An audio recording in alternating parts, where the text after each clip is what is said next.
Hello everyone, রোশনাই ধারাবাহিকের আজকের পর্বে দেখতে পারবেন রোশনাইয়ের কেসটা কোর্টে উঠলে হিয়ারিং শুরু হয়। রোশনাইয়ের উকিল জজকে জানায় যে রোশনাইয়ের যে পালিতা মা সুদর্শনা দেবী, তিনি কখনোই সুরঙ্গমার নামটা এই কারণেই বলেনি কারণ সুরঙ্গমার সংসারটা সে ভাঙতে চায়নি, এমনকি সুরঙ্গমার একমাত্র মেয়ে গরিমার কেরিয়ারটাও সে নষ্ট করতে চায়নি।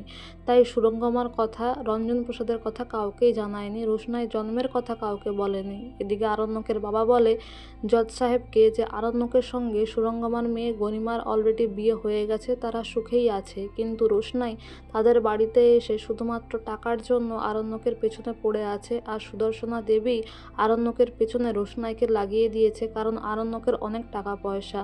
আর রোশনাইয়ের নামে এই মিথ্যে অপবাদগুলো দিতে থাকলে রোশনাইয়ের উকিল তার কাউন্টার অ্যাটাক করে, তার প্রতিবাদও করে, আরণ্যককে কাঠগড়ায় ডাকে এবং আরণ্যক একটা লেটার কোর্টে দেয়, মানে রোশনাইকেই পড়তে বলে, যেহেতু রোশনাইয়ের উদ্দেশ্যে তার মা লিখে দিয়েছিল। তারপর রোশনাই হাতে চিঠিটা পেয়ে পড়ে শোনায়।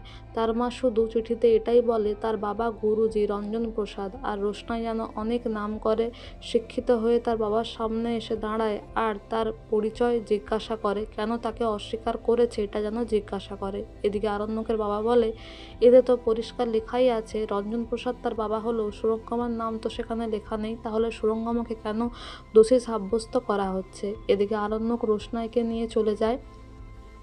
তারপর আসল রঞ্জন প্রসাদকে কাঠগড়ায় ডাকা হয় এবং আসল রঞ্জন প্রসাদ পাসপোর্টের একটা প্রতিলিপি কোর্টে জমা দেয়, যেখানে এটা লেখা আছে যে অঞ্জন প্রসাদ কতদিনের জন্য আমেরিকাতে ছিল আর রঞ্জন প্রসাদ কতদিন ইন্ডিয়াতে ছিল।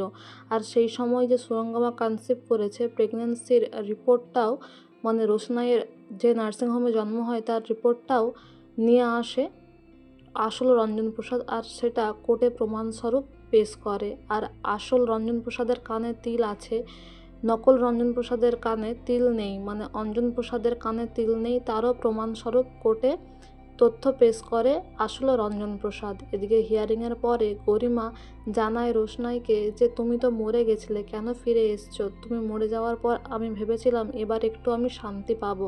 আরণ্যক বলে গরিমা তুমি কেন এইসব কথা বলছো? কিন্তু গরিমা বলে তুমি আটকাবে না, তোমার জন্যই সব হচ্ছে, এত অশান্তির সৃষ্টি হচ্ছে। এদিকে রোশনাই বলে কার প্ররোচনায় আমাকে মারা হয়েছে সেটা তো কোর্টে প্রমাণ হয়েই যাবে, আমরা যেহেতু কোর্টেই চলে এসেছি। তো বন্ধুরা, এই ছিল আজকের update. Thank you for watching the video.